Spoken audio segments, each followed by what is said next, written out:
Buenas noches, este es el diácono Santiago Josado de la iglesia de San Sebastián en San Agustín, Florida. Esta noche vamos a continuar con nuestra clase sobre el Evangelio de San Mateo. Pero antes de empezar nuestra clase vamos a hacer la oración para antes de leer la Sagrada Escritura. En nombre del Padre, del Hijo y del Espíritu Santo. Amén. Señor Jesús, abre mis ojos y mis oídos a tu palabra. Que lea y escuche yo tu voz y medite tus enseñanzas. Despierta mi alma y mi inteligencia para que tu palabra penetre en mi corazón y pueda yo saborearla y comprenderla.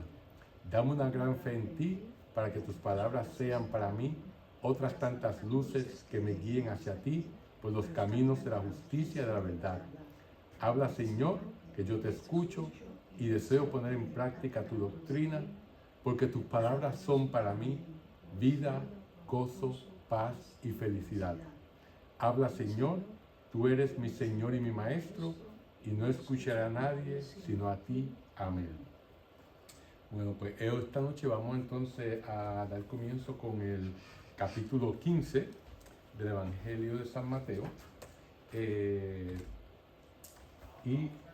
va a tratar básicamente sobre las tradiciones de los antiguos, ¿verdad? Y vamos entonces a leer los primeros 20 versículos de este Evangelio, que dice así: Unos fariseos y maestros de la ley habían venido de Jerusalén. Se acercaron a Jesús y le dijeron: ¿por qué tus discípulos no respetan la tradición de los antepasados? No se lavan las manos antes de comer. Jesús contestó: ¿y ustedes por qué quebrantan el mandamiento de Dios en nombre de sus tradiciones?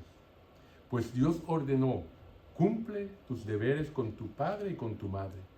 Y también el que maldiga a su padre o a su madre debe ser condenado a muerte.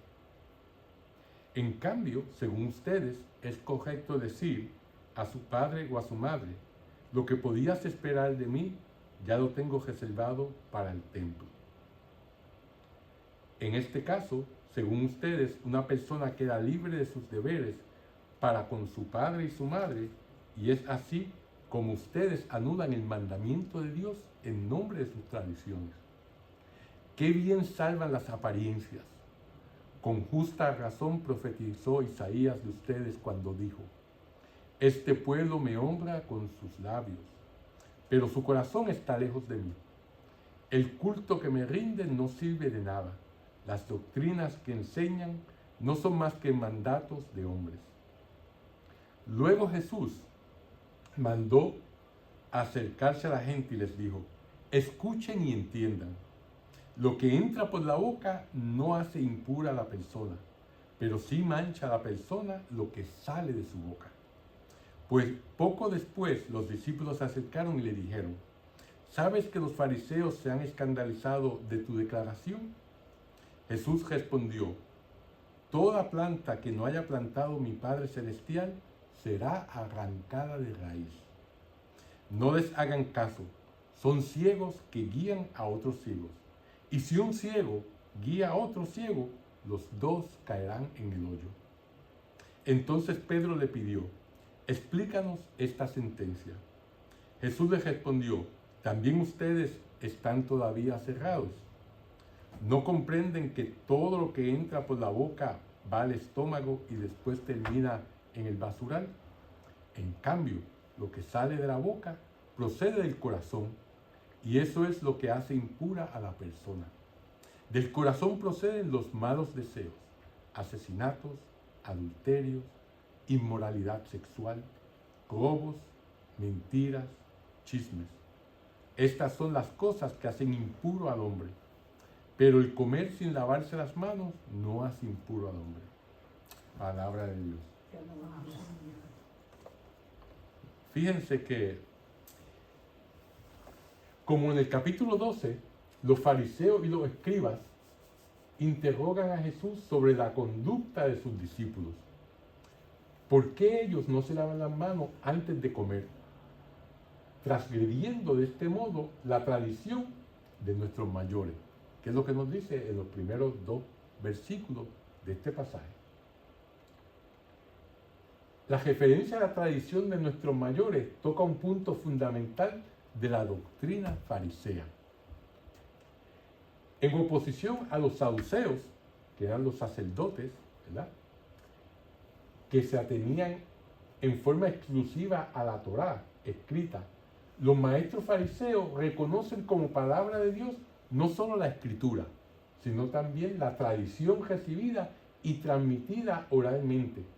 O sea, que ellos tenían una Torá oral.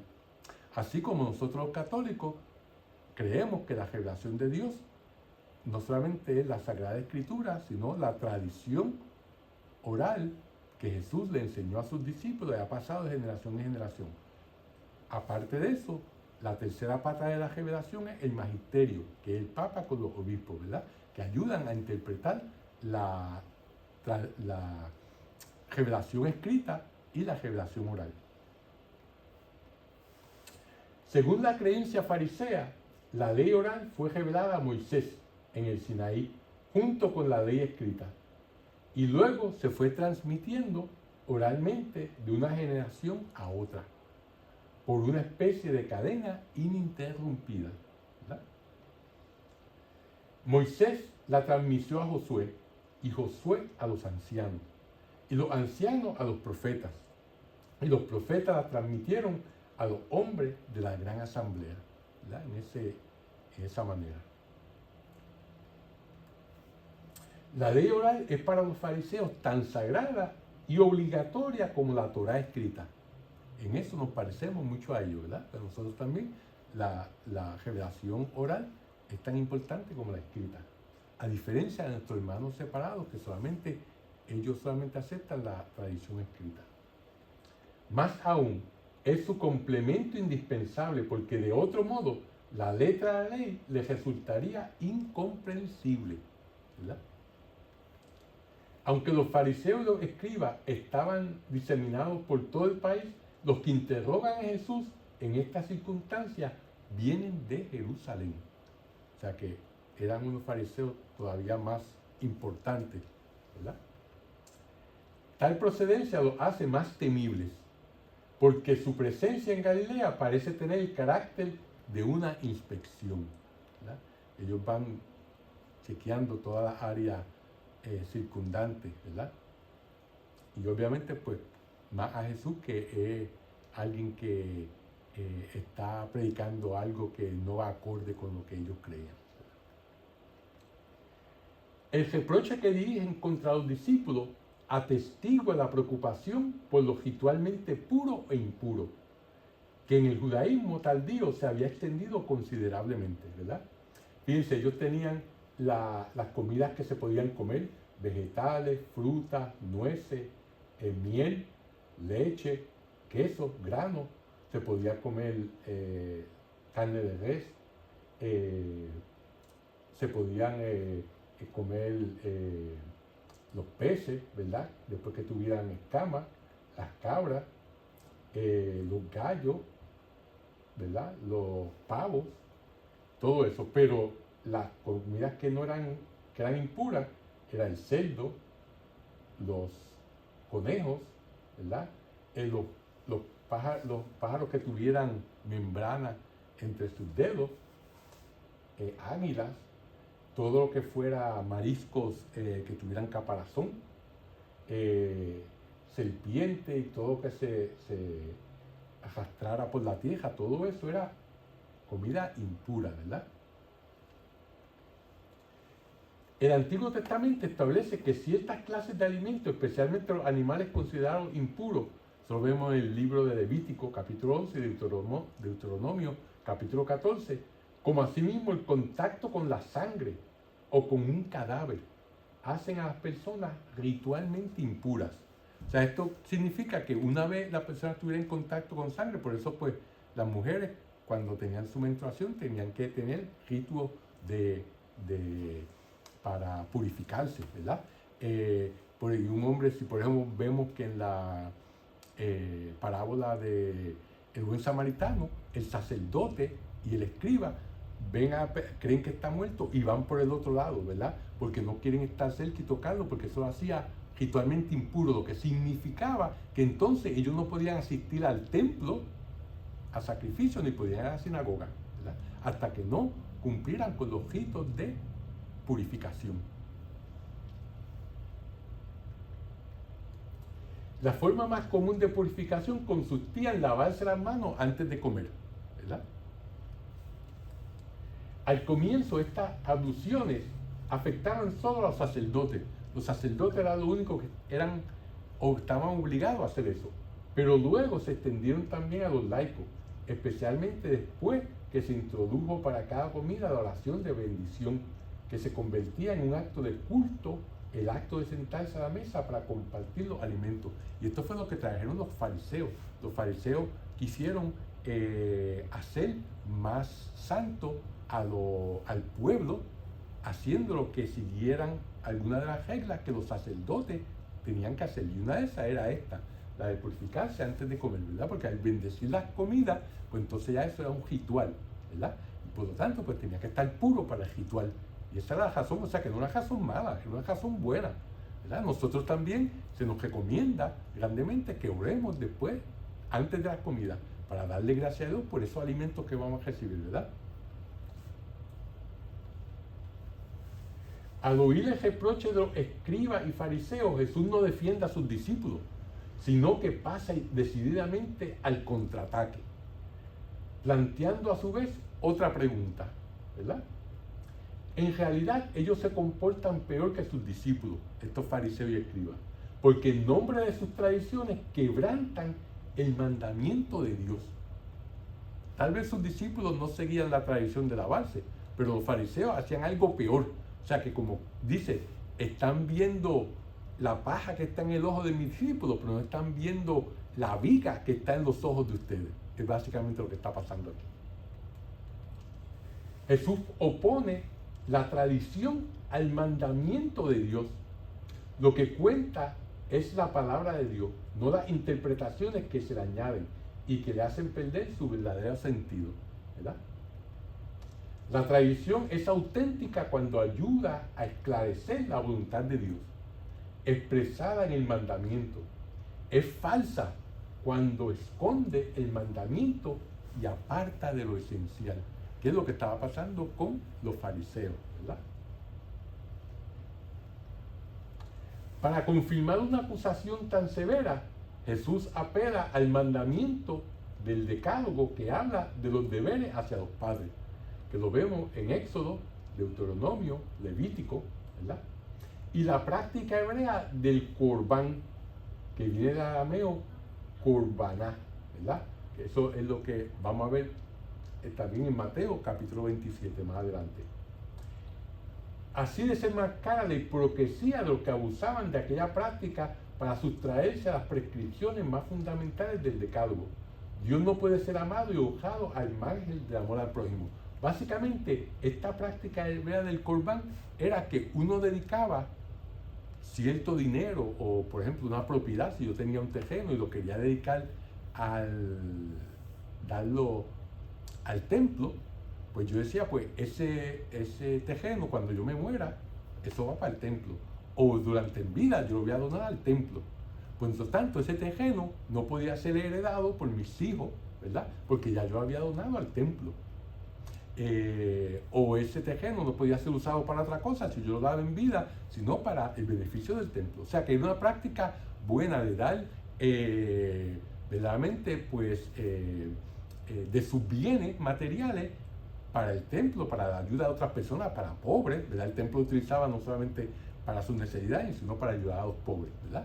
Por tanto, era una práctica buena, pero que entonces, ¿qué pasaba? Que entonces mucha gente decía, ok, el dinero que yo en vez de dárselo a mis padres, que están viejos, que están en necesidad, yo lo voy a donar al templo, como quien dice, yo no lo voy a utilizar para ayudar a mis padres, sino que yo lo utilizo y cuando me muera eso va al templo. O sea, después que yo lo dedicara, lo diera al templo, yo no lo puedo usar para otras cosas, ¿verdad?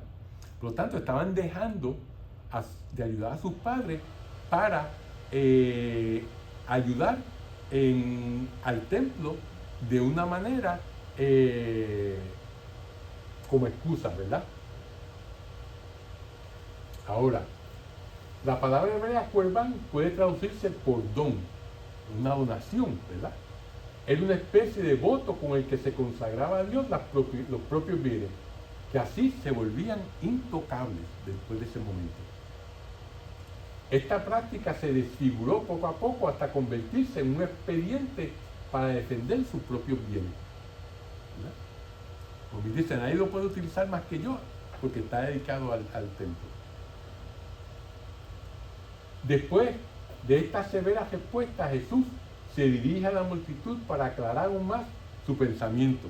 Dice, escuchen y entiendan, no mancha al hombre lo que entra por la boca, lo que sale de la boca, eso es lo que mancha al hombre, ¿verdad? Y lo deja bien claro.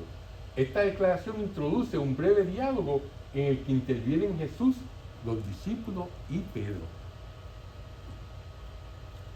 Los discípulos aluden al escándalo que las palabras de Jesús produjeron entre los fariseos, ¿verdad? Como quien dice, mira, ellos se ofendieron por lo que tú dijiste. Jesús les responde con una nueva y dura recriminación. Son ciegos y guías de ciegos, ¿verdad? Refiriéndose a los fariseos.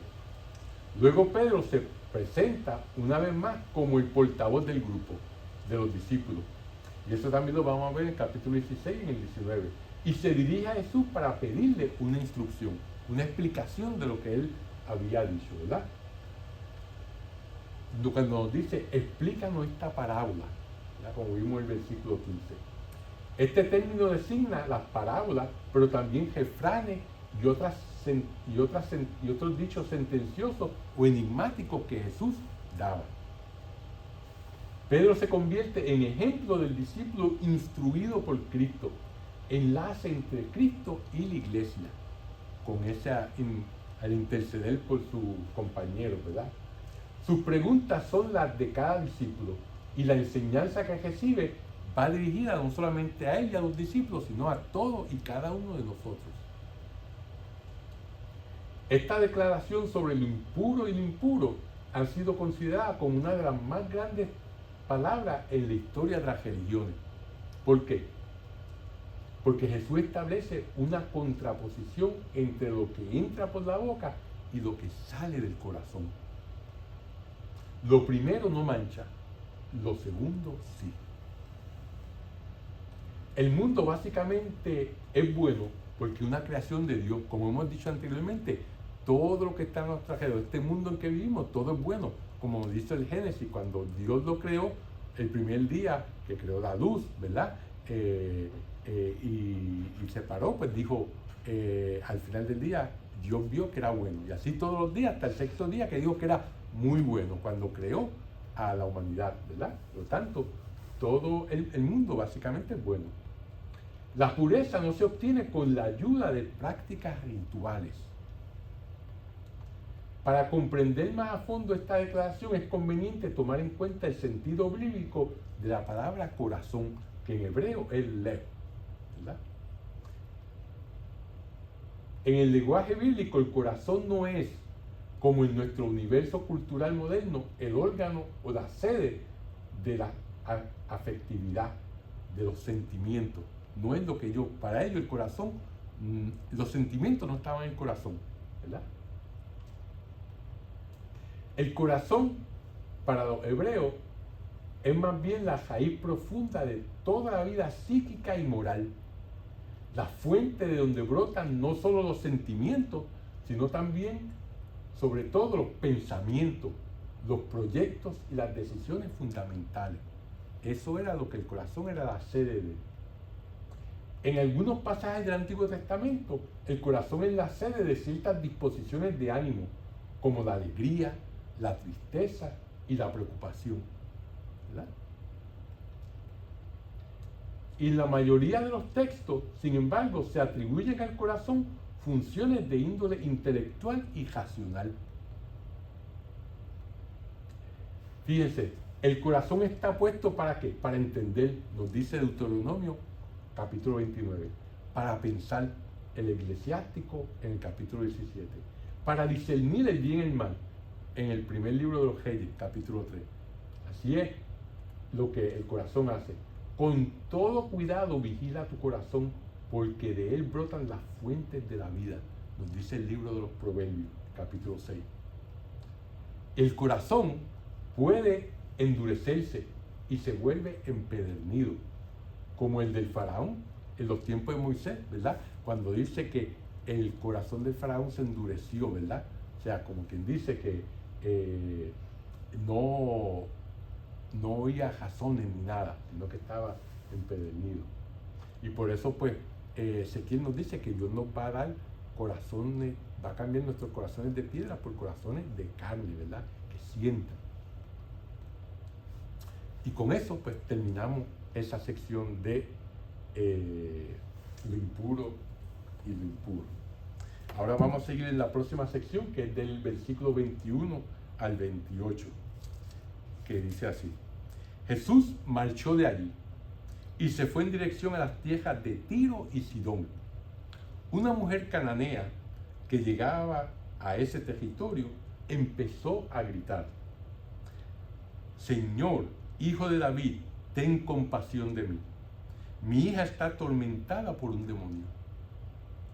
Pero Jesús no le contestó ni una palabra.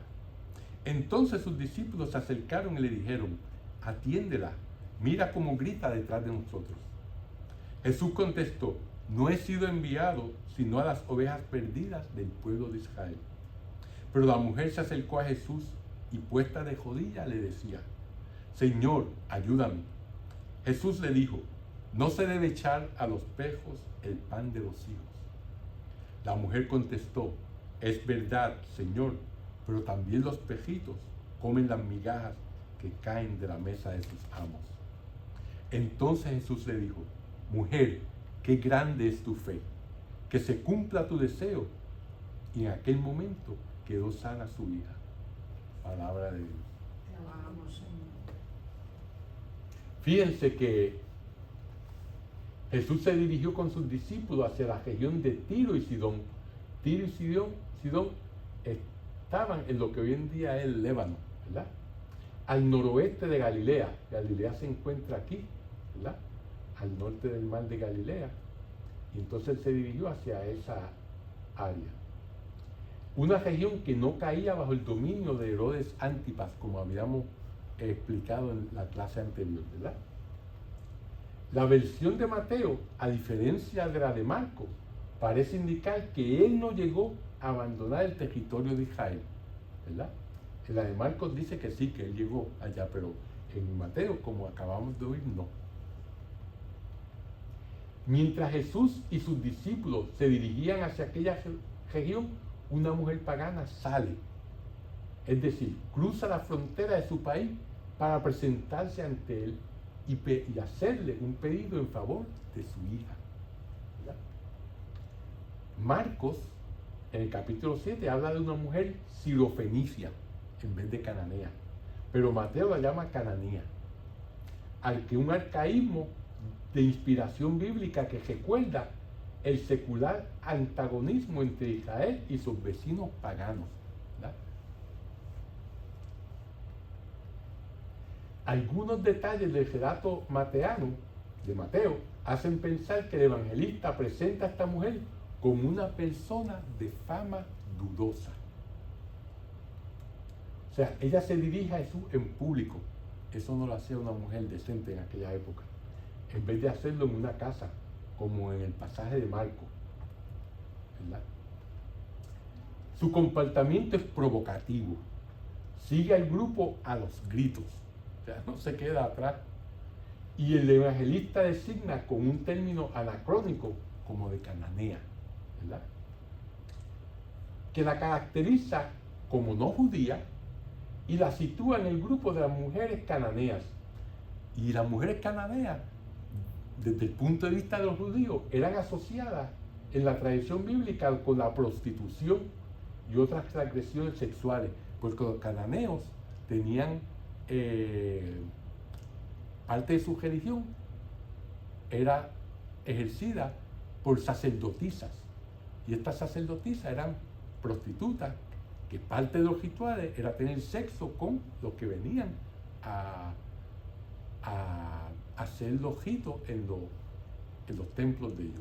Por lo tanto, cuando a un judío le hablan de una mujer cananea, lo que se le venía a la mente era una prostituta sagrada, en otras palabras. La mujer se dirige a Jesús llamándolo Señor, que en griego es Kyrie. Además, le da el título mesiánico que se daba al futuro rey de Israel, hijo de David, que lo encontramos en el primer versículo de este pasaje, de este evangelio, del capítulo 1 y en el versículo 20 del capítulo 1. Este título en el evangelio de Mateo se asocia especialmente al poder que tiene Jesús de hacer milagros.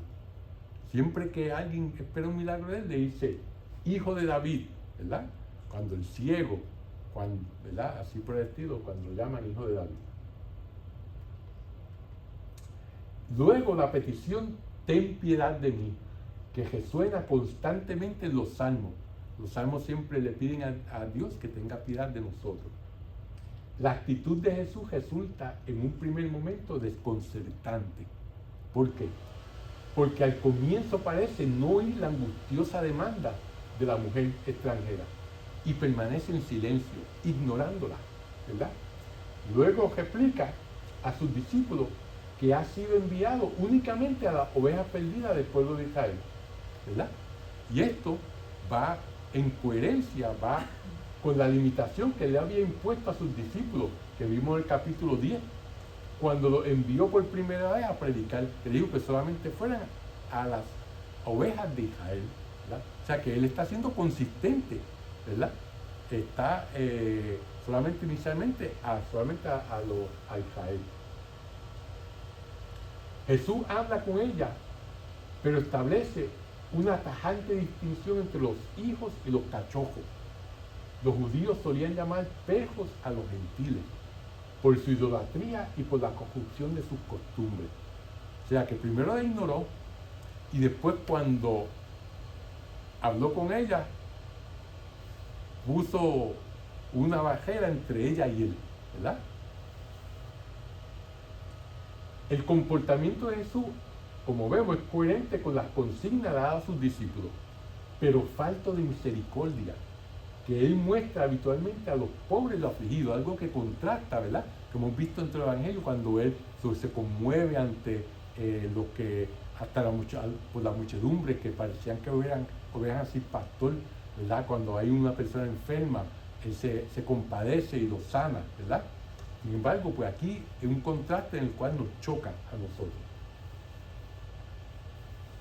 La admirable respuesta de la mujer confirma las palabras de Jesús, ¿verdad? Esta insistencia en la oración y la inteligencia de su respuesta provocan la admiración de Jesús y le arrancan un elogio semejante al que había recibido el centurión romano en el capítulo 8, ¿verdad? Cuando le dijo, no soy digno de que entre en mi casa, con que tú digas una palabra, mi esclavo se va a sanar, ¿verdad? Yo tengo hombre a mi disposición y le digo a este, ve allá, y a otro, ven acá, y ellos lo hacen. Así que con que tú lo digas, basta, ¿verdad? Y Jesús le dijo, no he encontrado fe tan grande en Israel como la de este centurión, ¿verdad? Por lo tanto, de la misma manera, está admirando y alabando la fe que esta mujer, que tampoco era judía. Entonces Jesús cambia la actitud y se decide a hacerle el milagro que parecía imposible al comienzo, ¿verdad? O sea, como que Jesús hace esto como para sacar de ella esa expresión de fe tan grande que va a servirnos a nosotros como ejemplo a seguir. El motivo de esta excepción está claramente expresado en el texto, porque hace esa excepción a una mujer que no es judía, ¿verdad? Mujer, qué grande es tu fe. Pero en realidad ya no se trata de una excepción, sino de un principio general que Jesús deja establecido de una vez para siempre. O sea que esta mujer establece un punto de partida de lo que él solamente iba a ir a las ovejas inicialmente de Israel, sino que de ahora en adelante no solamente va a ser a los judíos, ¿verdad? Los no judíos tienen los mismos privilegios que los judíos, creían poseer en exclusividad. Siempre que tengan la fe suficiente, como el centurión, no he hallado nadie en Israel que tenga tanta fe, ¿verdad? O sea que esta mujer hace este punto tan importante en el que ya no solamente Jesús y su enseñanza y sus milagros son exclusivos para los judíos, sino para todo aquel que tenga fe, aunque no sea judío. La fe es la condición de pertenencia al pueblo de Dios, como lo estableció Pablo luego en sus cartas a los romanos y a los gálatas, ¿verdad? Que por la fe somos salvos. Bueno, vamos entonces a pasar al próximo pasaje, que es del 29 al 31, que dice así: de allí Jesús volvió a la orilla del mar de Galilea, y subiendo al cerro se sentó en ese lugar. Un gentío muy numeroso se acercó a él trayendo mudos, ciegos, cojos, mancos y personas con muchas otras enfermedades. Los colocaron a los pies de Jesús y él los sanó. La gente se quedó maravillada al ver que hablaban los mudos, caminaban los cojos, que los lisiados quedaban sanos y los ciegos recuperaban la vista. Todos glorificaban al Dios de Israel. Palabra de Dios. Fíjense que estos versículos describen en una manera de resumen, ¿verdad?, la actividad de Jesús, en especial la curación de numerosos enfermos. A la vista de estos milagros, la multitud se llena de admiración. No es la primera vez, porque lo vimos en el capítulo 4, en el 9, y lo vimos en el 14, ¿verdad?, donde las multitudes se asombraban de los milagros que él hacía, de la sabiduría que él emanaba. Vamos entonces a pasar a la parte final de este capítulo, que es la segunda multiplicación del pan. Y dice así: de allí Jesús volvió a la orilla del mar de Galilea, y subiendo al cerro Jesús llamó a sus discípulos y les dijo: siento compasión de esta gente, pues hace ya 3 días que me siguen y no tienen comida, y no quiero despedirlos en ayunas, porque temo que se desmayen en el camino. Sus discípulos le respondieron: estamos en un desierto, ¿dónde vamos a encontrar suficiente pan para alimentar a tanta gente? Jesús les dijo: ¿cuántos panes tienen ustedes? Respondieron: 7 y algunos pescaditos. Entonces Jesús mandó a la gente que se sentara en el suelo. Tomó luego a los 7 panes y los pescaditos, dio gracias y los partió. Iba entregándolos a los discípulos y estos los repartían a la gente. Todos comieron hasta saciarse y llenaron 7 cestos con los pedazos que sobraron. Los que habían comido eran 4,000 hombres, sin contar mujeres y niños. Después Jesús despidió a la muchedumbre, subió a la barca y se fue al territorio de Magadán. Palabra de Dios. Fíjense que este segundo relato tiene la misma estructura literaria que vimos en el capítulo anterior, el capítulo 14. También en los detalles hay coincidencias llamativas, como por ejemplo la compasión experimentada por Jesús, ¿verdad?, al ver la muchedumbre con hambre. El diálogo con los discípulos, diciendo: mira, tenemos que alimentar a estas personas, ¿verdad? La organización de la comida, con los comensales tendidos sobre la hierba en el capítulo 14 y en el suelo en este capítulo, ¿verdad? Y la distribución de los panes y los peces por parte de los discípulos, y la hartura de los comensales y las sobras recogidas en las canastas. Todo eso está en ambas relatos. Las diferencias están en los datos numéricos. Por ejemplo, la primera vez eran 5,000 hombres, sin contar los hombres, la mujer y los niños. Eran 5 panes y 2 pescados, y 12 cestas de pedazos sobrantes. En la segunda son 4,000 hombres, 7 panes y unos pocos pescados. 7 cestas con los pedazos que sobraron. Esa es la diferencia entre ambos relatos. El número 7, que vemos en este versículo 37, por ejemplo, podría representar simbólicamente la perfección del milagro realizado por Jesús, porque como sabemos, el número 7 para los judíos era el número de la perfección, ¿verdad? El simbolismo del número 12 tiene un fuerte arraigo en la tradición bíblica. Representa a las 12 tribus de Israel en el Antiguo Testamento y en el Nuevo Testamento a los 12 apóstoles, ¿verdad? Y otra diferencia que se ha hecho notar es que este segundo relato está menos influenciado por el de la institución de la Eucaristía.